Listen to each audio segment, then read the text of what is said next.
भारत में शुरू हो गई है एक और यहाँ पे कंट्रोवर्सी। जी हाँ, तिरुपति प्रसादम कंट्रोवर्सी। जी हाँ, धार्मिक स्थलों की पवित्रता की रक्षा जरूरी। तिरुपति के लड्डू विवाद पर राहुल गांधी ने जताई चिंता। जाने अब तक क्या क्या हुआ है इस पूरी कंट्रोवर्सी में हमारी इस रिपोर्ट में। तब तक आप हमारे चैनल टीसी न्यूज चैनल को लाइक एंड सब्सक्राइब करना ना भूलें।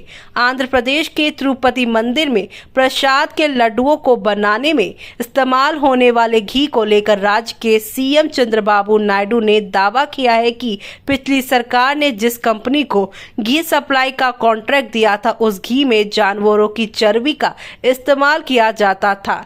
टीडीपी ने इसको लेकर गुजरात की लैब रिपोर्ट की भी पेश की है सारी जानकारी। इस मुद्दे पर पूरे देश में विवाद हो रहा है। वहीं लोकसभा में नेता विपक्ष राहुल गांधी ने भी प्रतिक्रिया दी है और कहा है कि धार्मिक स्थलों की पवित्रता की सुरक्षा बेहद जरूरी है। दरअसल कांग्रेस नेता राहुल गांधी ने तिरुपति विवाद को लेकर कहा है कि तिरुपति के श्री वेंकटेश्वर मंदिर में प्रसाद को पवित्र करने की खबरें परेशान करने वाली हैं। भगवान बालाजी भारत और दुनिया भर में लाखों भक्तों के लिए पूजनीय देवता है। ये मुद्दा हर भक्त को दुखी करेगा और इस पर यहाँ पर गहनता से विचार किए जाने की आवश्यकता है।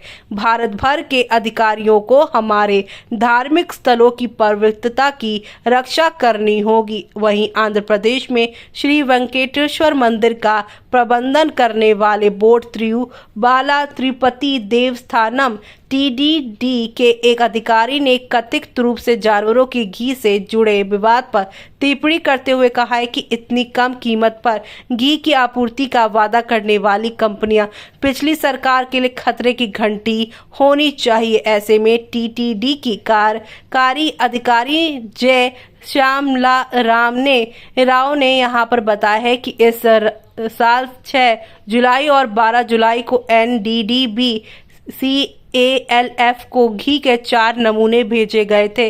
राव ने दावा किया है कि चारों नमूने AR diary food private limited द्वारा सप्लाई किए गए थे और चारों टैंकरों में आए थे। हालांकि घी बनाने वाली कंपनी ने इससे इनकार किया है और इसके गुणवत्ता निर्माण विभाग के प्रमुख ने इंडियन एक्सप्रेस वे को बताया है कि ये घी का नमूना AR जो है डायरी फूड प्राइवेट लिमिटेड का नहीं हो सकता। राव के अनुसार पिछली YSR कांग्रेस पार्टी सरकार ने इस साल 2000 नहीं बल्कि 12 मार्च को घी की आपूर्ति के लिए निविदा जारी की थी और 8 मई को ये निविदा आवंटित कर दी गई। आपूर्ति 15 मई से शुरू हुई। पिछले साल जुलाई में TD यहाँ पर जो है कर्नाटक का मिल्क फाउंडेशन के साथ अपने अनुबंध को नवीकृत न करने का फैसला किया था और इसके बजाय टेंडर जारी करने के बाद अन्य आपूर्तिकर्ताओं को चुना गया था।